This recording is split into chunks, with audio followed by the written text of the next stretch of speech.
My name is Femi Salako, and I live for impact, and I will leave an impact. Hello, Femi. Hello, sir. You're welcome. Thank you very much. Can you introduce yourself? Okay, well, as you rightfully mentioned, my name is Femi Salako. 28 years old, second of 3 children. Singer, songwriter, music director, vocal artist, quite a lot of things. Yeah, a lot. Yes. So Femi, Yes, that indicates you're a Yoruba. Yes, I am, proudly. Yeah. From which state? Ogun State. Oh wow. Yes. Were you given birth in Ogun or? Oh no, I was born in Kaduna, funny enough. Wow. Oh yes. Also, can you speak Hausa? Hey, kadang. I know that one too. So that's. Oh well. So how was you growing up like? When did you come down to Abuja? Okay, so I was born 94. I moved to Abuja in 2000. I was 6 years old. Yes, and since then I've been in Abuja. I've lived all my life in Abuja, basically. Primary school, secondary school, tertiary education, so I've been here. So do you remember any of your early childhood in Kaduna? Oh yes, I remember my father had a very big compound where a lot of children used to come and play and fellowship and eat, and it was a very big compound, very cozy. I remember my father was very protective of all of us, his kids. He didn't want us to always go out, so he allowed other kids come in and meet us. It was a jolly childhood, at least from when I was little till when I entered, say, primary school, and then life began to happen. Let's put it that way. Yeah, we're going to talk about when life began to happen. Well, Okay. Yeah, so you said something about your dad being protective. Yes, he was. And how many are you in the family? We're 3. Okay. Yes. Are you the last? No, I'm the second, the middle child. Okay. So how's the dynamics like in the family with you as Well, it's a little dicey. Okay, I didn't really grow up with my dad. I lost my dad when I was 9, but I was actually my father's favorite child. As a matter of fact, in my family house, I'm called Junior. They don't call me Femi. Nobody calls me Femi. I'm called Junior because my name is the replica of my father's name, actually. I'm Olufemi Michael Salako Junior, which is his name as well. So I was my father's favorite child, but I grew up feeling like I was my mom's worst. Oh, wow. Yes, Wow. at some point, I felt like my brother didn't like me. I don't know if you're a typical Nigerian or a typical African, there's that point you get to in your life where you feel like your parents literally hate you. You almost start questioning, are they the ones who gave birth to me? It was soon that I got to realize, okay, it's not only just me who felt that way. My siblings also felt that way. So, well, I would say my childhood, sorry about that. Yeah. So I would say my childhood was interesting. Being the second child, sometimes I get away with certain things that is being blamed on my elder sister, and at other times I am not so lucky where my brother is the one who gets away with certain things. So it was a very interesting dynamic, still is. Of course, right now all of us are adults, and we have our own minds, our own ideologies, outlooks to life, and Okay. So, yeah. Did you know your dad well enough before he passed on? Well, to an extent, yes. I would say I knew him to a very large extent. He was a loving father. Okay. He was. You had a relationship with him? Oh yes. My father and I were pretty close. Very, very close. In fact, when my father died, it was Very difficult. It was a difficult time for me. I didn't get used to his death probably until I was about 17. That was 8 years down the line. Wow. Yes, it was that difficult. I knew he had passed, but it was difficult for me to adjust, you know. And then, like I said, growing up believing that my mother didn't like me, that was another story on its own. So it just made my teenage years very rough, you know, coupled with a whole lot of other things, health issues, emotional issues I was dealing with, a little bit of mental issues as well, you know. So well, my teenage years were not that easy, but yeah, I loved my dad, and him passing took a great toll on me, I would say. Yeah, well, first of all, I'm really sorry about Thank you, I appreciate that. Yeah, really sure you miss him. I do, till this day. So, how do you think his demise has affected you? Wow, I would say that it sounds funny, but I would say the fact that he passed on when he did helped me to be stronger as a person. Because like I said, my father and I were very close, and he was particularly protective of me. You know, there are certain things that I don't think I would have learned, because my mother is the iron hand. You know, my mother was more or less the voice of reason, the tough one, you know, amongst or between my parents, you know. So I would say that I'm very sure there are certain lessons, there are certain ideologies and certain strengths that I have now that I think if my father were alive, I'm not very sure I would have learned those things. But thanks to my very strong, amazing mother. Just to mention, right now, my mother and I are best of friends, funny enough. You know, so, yeah. Alright, so let's get into it, yeah? Okay. So how was growing up, like, you know, when your dad passed and you had to deal with your mom? How was the relationship like? Because you mentioned that your mom wasn't so much lenient with you. Why do you think that is, and what caused all of that? Okay, so there's a whole lot. There's a whole lot that surrounds that. I have a number of health issues that is quite straining on anyone.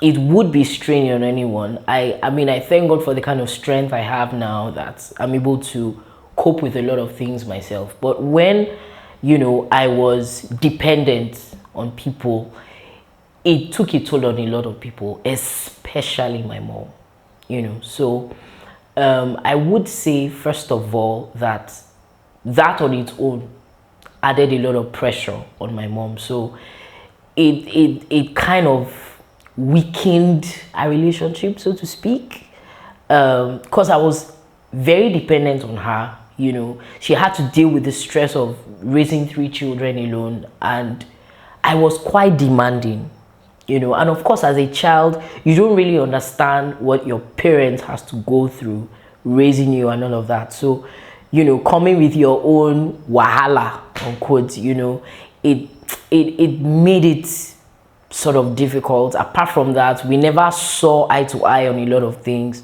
especially when I became a teenager, when I began to have my own ideologies, my own mind, my own thoughts and things like that. So we're always busting heads, you know. It wasn't easy. I would say it wasn't easy, but we walked through it eventually. We were able to walk through it. It wasn't easy at the start, but we walked through it. Okay. Yes. Yeah. You know, prior to walking through it, yeah, you stated that you had a couple of health issues. Oh yes. Amongst other stuff. Can you just, you know, be very expressive about that? Oh sure. Okay. So this is not something I talk about very easily, but I feel this is a platform where I can and I should, because this platform is to inspire people. So I would share. So I was born with an illness. You could check on it for those of us who are watching and listening. It's called spina bifida.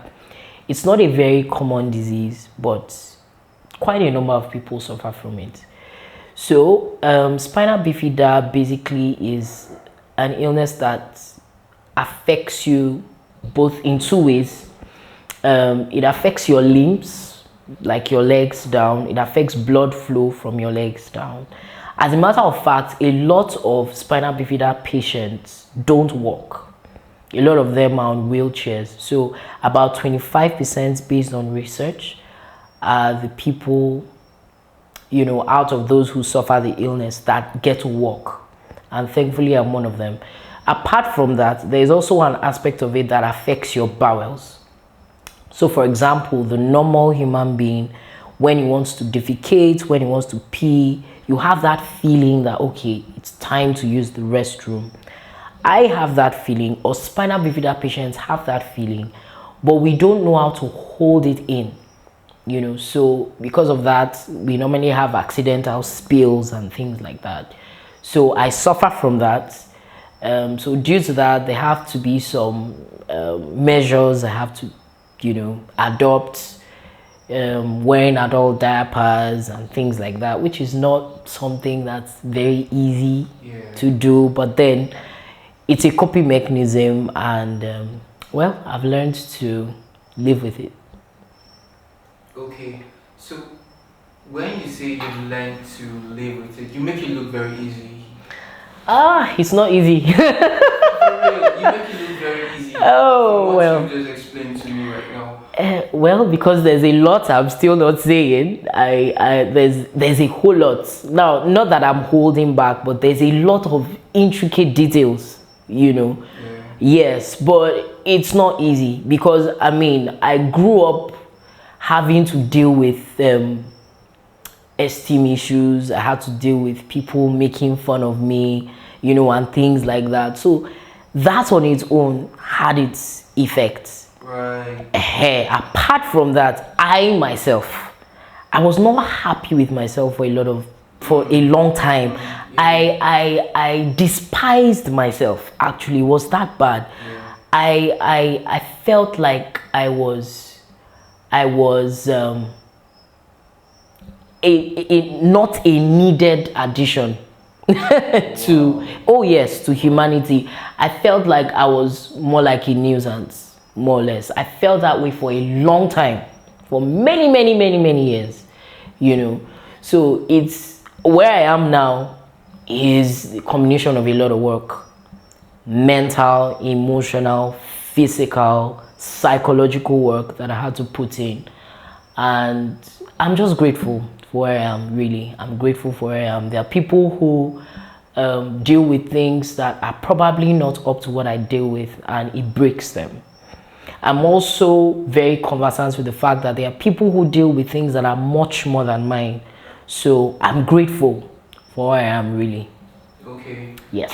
So, you know, just to make it clear, how was it like growing up with this condition? Okay, so like I said, I had to deal with a lot of esteem issues. I had to be extra careful, you know.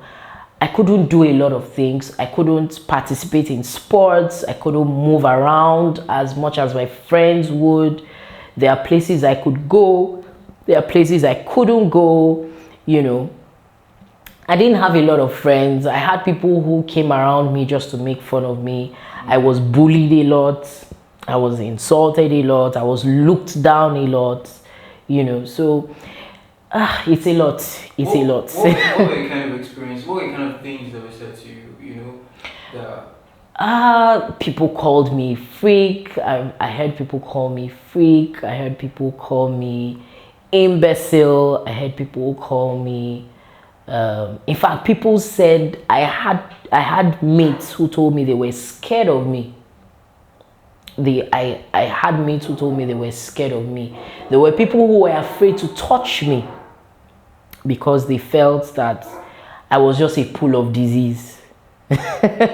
So it really wasn't a funny childhood, especially from my primary school days, my formative years as a child, up until my teenage years.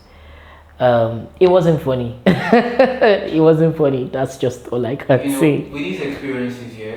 Yes. I'm pretty sure that you had, elderly ones, or you had some elderly people Yeah. in certain institutions, let's say church or Yes. or the school. Yes. Yeah. What were the roles, in helping you? That's a very dicey question. Because the truth is, I had a lot of people who added to my pain rather than help alleviate it, I would say. Yes. I had people who misunderstood, who had no idea of what I was going through, who had opinions, and had ideas that they just sprung up in their heads about how to cope with my situation.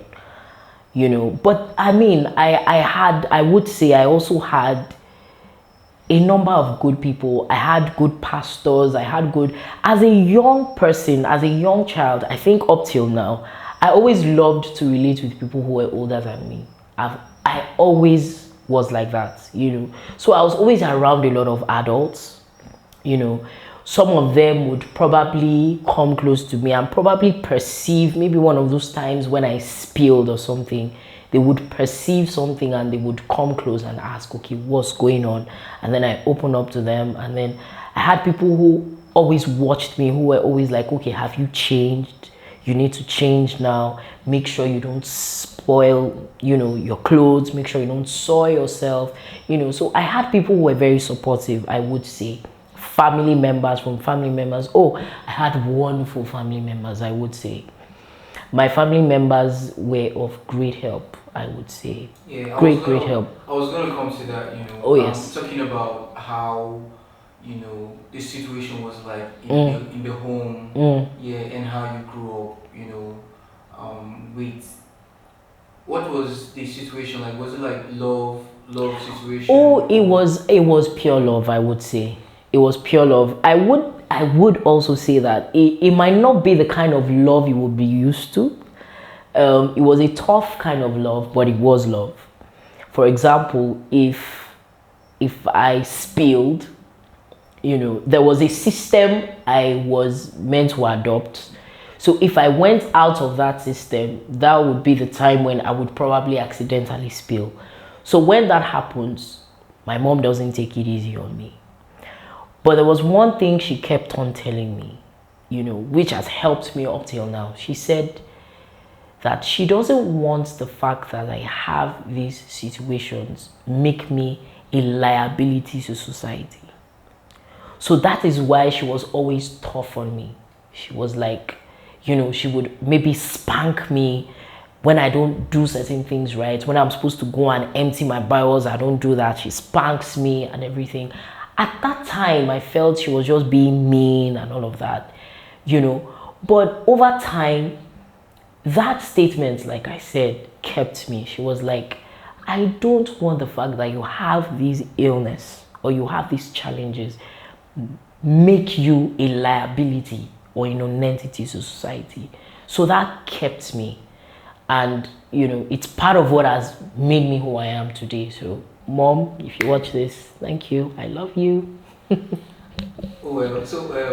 You spoke something about, definitely this is really going to affect your esteem. Yes. Yeah, in ways, and also your mental stability. Absolutely. So what has been the worst of all of this? Let's start with the society. Wow. Can I think of a particular worst? Maybe there's been several worsts. I can imagine. Oh God, so it's very hard to pick from. Okay, let me see. Okay, there was a particular day. I think this happened when I was in primary 6. So that day, I think what happened was there's a particular size of diapers I am supposed to be wearing, or I was supposed to be wearing at that time. And sadly, my mom couldn't find that size. So I wore a smaller size to school that day. And that's one of the days, I think I had a running tummy or something like that. And of course, I spilled.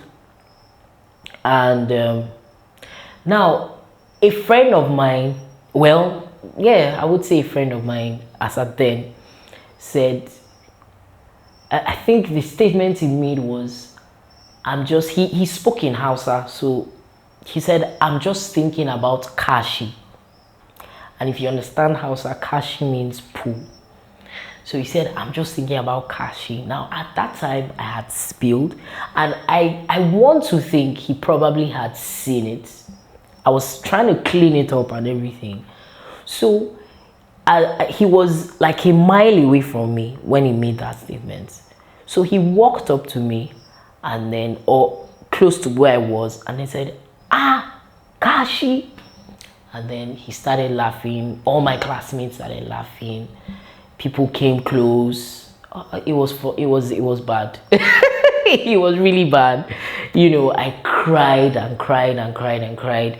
A nanny came, cleaned me up and everything. But that day was a day I would never forget, because I questioned, that was one day I had to ask myself, why am I going through this? Like, at such a young age, why can't I just be like every other child? Why can't I just play around, sit down, and not have to worry that I would spill, you know? So that's just one of my worst experiences that I can recall. There's been several, but this one was very, very strategic.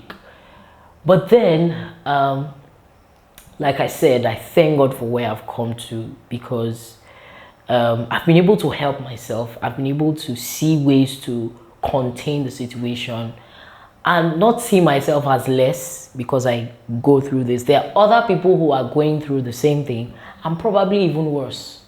So I had to come to a point where I told myself, it's either you allow the situation define you, or you get on top of this situation and it does not become an identity. Let people know you for something else.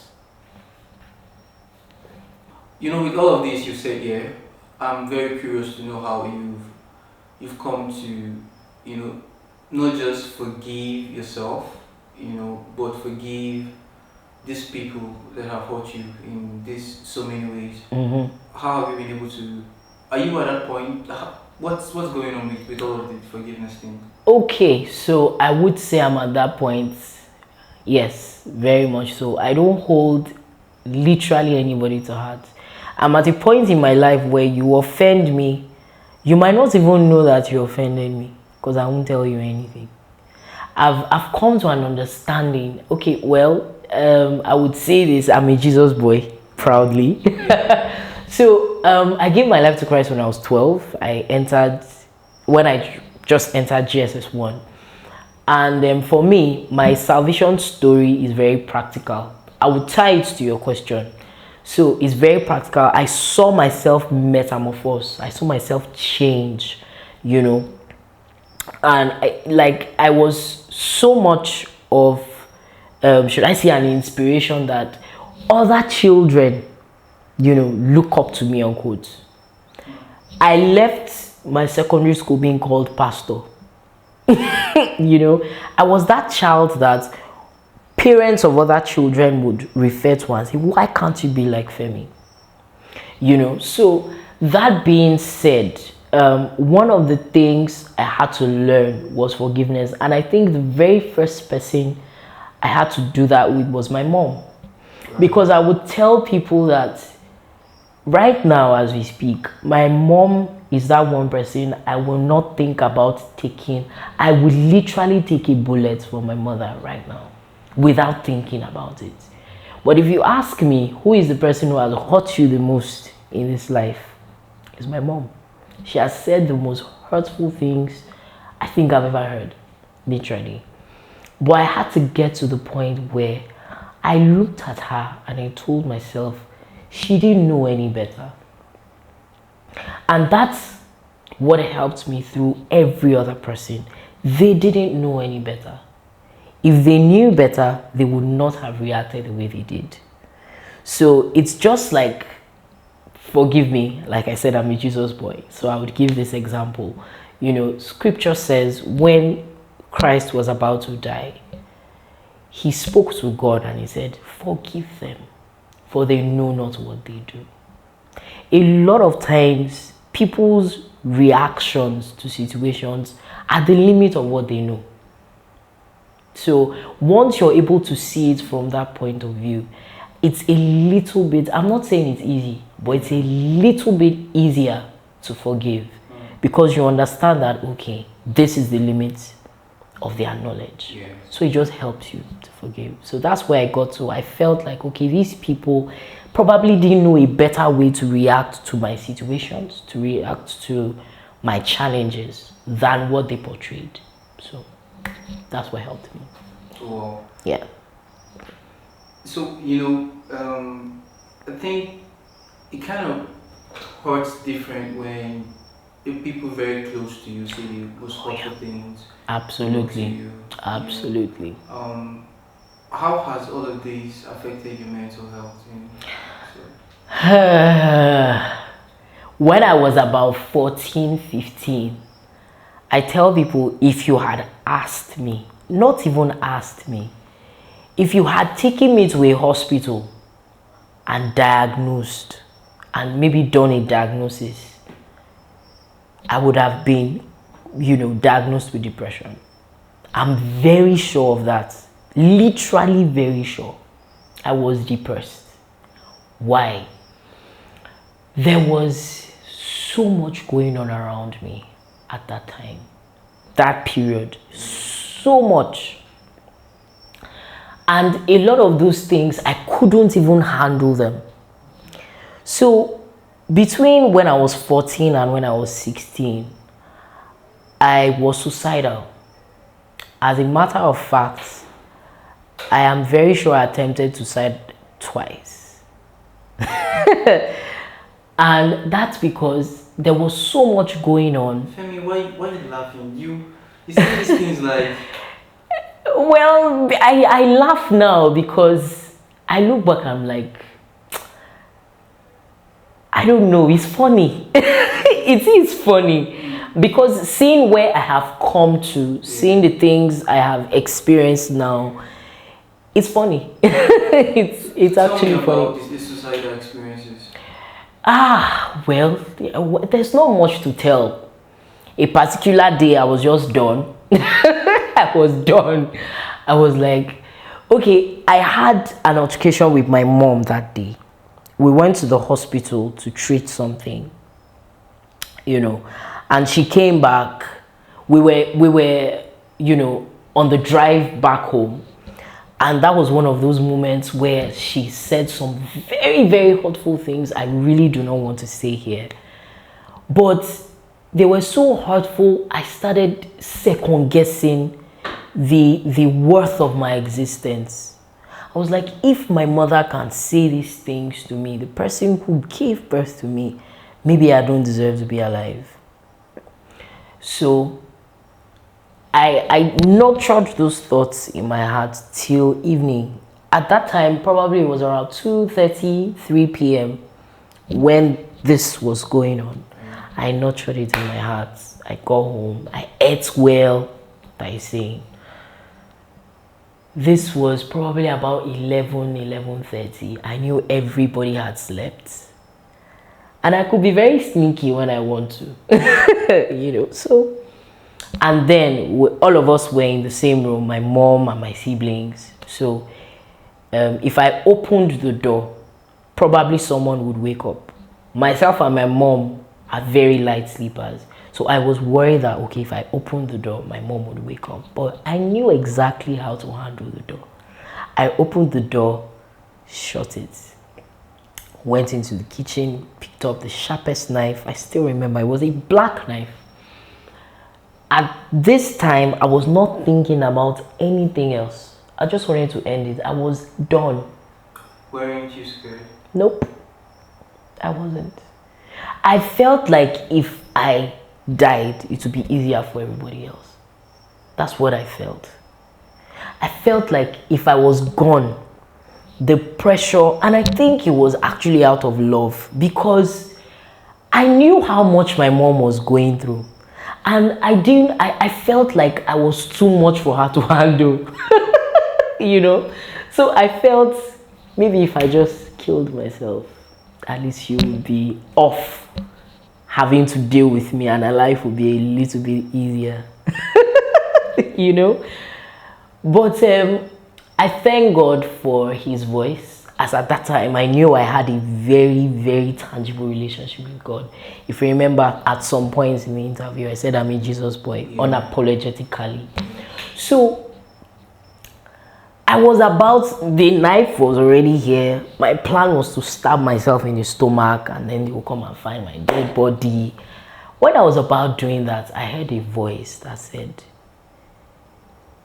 "Who told you have the right to take your life?" I knew it was God talking, but I did like I didn't hear. At that point, my hand began to shake. I still remember everything that happened clearly. My hand began to shake. The question was asked again. Who told you you have a right to take your life? Like I said, at that point, I knew it was God talking. So I was like, God, I know I don't have a right, but I'm just causing people pain. I'm causing people trouble. I'm causing people wahala. The next question that was asked is, did you create them? I said no. Did you create yourself? I said no. Okay. So you don't know the plans that I have for you. Neither do you know the amount of strength these people you are worried about have. So I ask again, who told you you have the right to take your life? And that was a turning point for me. I said, okay, fine. If God, the person who created me, has not allowed that I die, maybe I should stay a little longer. And I'm here. How has been the journey like coming out of there? Okay, very simple. I've learned to build my self-esteem, basically. I've learned to pursue purpose. When I began pursuing purpose, I began to see the bigger picture. And I actually began to glory in all my stories. It made sense. It began to make sense. Again, sorry, I'll quote scripture. Scripture says that God does not give you more than what you can handle. So my consolation has always been, okay, so that means God trusts me with a lot of what I get to deal with. And if there's one thing I know about God, is that he gives his strongest soldiers his greatest tasks. So if it's his will that I go through all what I have gone through, and probably I'm still going through, and I get to be an inspiration to people, because I meet people who tell me, wow, you're such an inspiration, and they don't even know a tenth of what I've gone through. And they tell me, wow, you're such an inspiration, you're this, you're that. And then it begins rather to make sense that, okay, this has been the plan all along. Because people tend to draw strength from you when you go through a lot and you're not beaten down, So that has been what has helped me. I have learned to build my self-esteem, and I've learned to basically find purpose. So that's it for me, really. One of the ways I ease off steam, because of course there are still times when a few dark thoughts still run through your mind and all of that, but I thank God for the word of God. Literally, I'm not just saying that to be religious or spiritual, but I thank God that anytime some of those thoughts come to my mind, I have a scripture that I can use to just fight it back. Another way is music. I record music, and I thank God for the gift of songwriting. I listen to my songs and they give me comfort. Now, if you ask a lot of creatives, a lot of times they are not satisfied with their work. For creatives who are watching this, you understand what I'm saying. You know, especially for songwriters or people who are artists, they see a lot of their flaws and all of that. And for me, who is actually personally a perfectionist, it's one thing with me. I tend to always see my flaws. But then when I began to see things through the eyes of purpose, like I said earlier on, I don't see all those things. I just see, okay, what's the purpose for this? And when that happens, I began to see that, oh, these songs I have written, I mean, I have over 26, 27 songs recorded out for everyone to listen to. And I listen to every one of those songs. I can trace where they're coming from. I can trace the inspiration. I can trace the stories and everything. So one of the ways is listen to edifying music, you know. So I won't say it's a very big, it's not, and that's one thing I just really want to say for someone out there. The journey of purpose doesn't need to be dramatic. It could be the simple things that you would easily trivialize. It could be maybe just one song that's in your heart, that's nudging you. Listen to that song. And when you do, it just brings some kind of healing that you didn't even know you needed. You know, so it doesn't need to be dramatic. Your journey doesn't necessarily need to be dramatic. You would go through a lot of things. You would go through a lot of storms.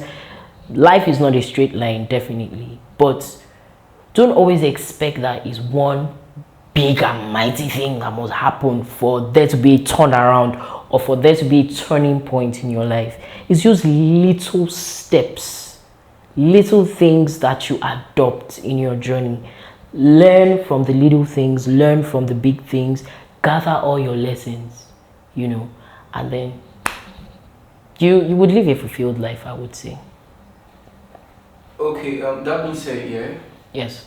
I think I have two more questions. Okay. Yeah. The first one is, you know, for parents, you know, Mhm. that have, you know, wards that have your situation or Yeah. similar situation. Mhm. What do you think is the best approach you think they should adopt, you know, in handling them, in, you know, raising them, and in relating with them? Okay, so the first thing I would say, at least based on my own experience, is there's a lot of things they are going through you do not understand. You might think you're their parent, you're an adult, you've seen it all. No, you have not. So you need to understand that there are things they are going through that you do not understand. So if they have a little complaint, take it seriously. Take it very seriously. Because there might be something behind that complaint you might trivialize, and it might become a big thing later. A very, very big thing later. Another thing is shower them with love. Let them know. Like, there's this thing about the African setting. We're not very expressive when it comes to showing love. But I tell you, as a child, let me use myself as an example. As a child, I didn't get to always hear I love you. I didn't hear that a lot. And I didn't know I needed it so much until one of my friends, I can't remember what it was we were talking about. I think I was going through something at that point and I was feeling very low. One of those times when I was feeling worthless and everything. And he said, look at me. He said, you're worth it. I love you. You're worth it. I love you. He kept on saying it and I broke down. I started crying. I broke down. And it was healing I didn't know I needed. You know, because I had so much boxed up already, you know, so much unresolved feelings. and there was nobody to pour them on, nobody to express myself to, and all of that. So please, parents, show your peculiar children how much you love them. It might seem like you are putting special attention on them, but please, they need it. It doesn't mean you love them more than you love your other children if you have other children. It just means you know this child is a special child who needs special attention. So please, always pour love on those children. The last thing I would say is always listen to them. Please, listen to them. Listen, listen, listen, listen.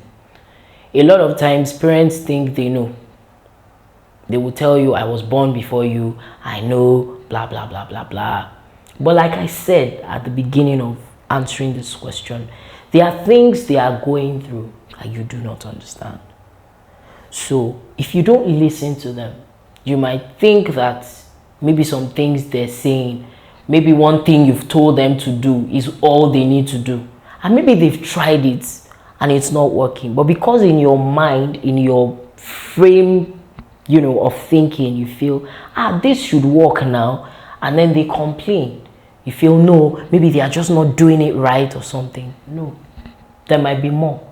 So just always learn to listen to them. That's what I would say. Yeah, and for people that have themselves in this kind of situation, and are facing this kind of challenges, and similar, what do you think can be elevating to them? I have a lot to say, but I'll try to contain. Okay. Number one, do not define yourself by your challenges, whatever they are. If they are health challenges, whatever they are, that's not who you are. That's not who you are. It's not your identity. Okay? So don't listen to anyone who tells you that this is who you are. Please don't. For example, it could have been easily said, oh, that boy that does not walk properly. But I'm grateful that for the tons of people who know me, they don't refer to me as that guy who does not walk properly. It's either, oh, F or C, the singer, or F or C, the preacher, or F or C, the encourager. And that leads me to my second thing. Please build value around yourself. Build value around yourself. The fact that you have these challenges does not stop you from being a better person. There's more to you than your challenges. God gave you talents. God gave you gifts. And aside your gifts, there are abilities within you untapped. Find them. Harness them. And let people gravitate towards you, not because of your challenges, but because of the value you have to offer to the world. Remember, if you're not valuable, no one would look for you. So please, add value to yourself. Yeah. Okay, I really don't know what to say right now. I mean, this feels somewhat like administration. Oh, well, my life is administration. Honestly, it literally feels like administration. I'm pretty sure I will have you here again. Okay, I would love to be here again. And thank you so much for accepting. Thank you. To come on. It's my honor. Thank you for having me and giving me a platform to share my story. Thank you so much. God bless you. Thank you too. God bless you too, sir.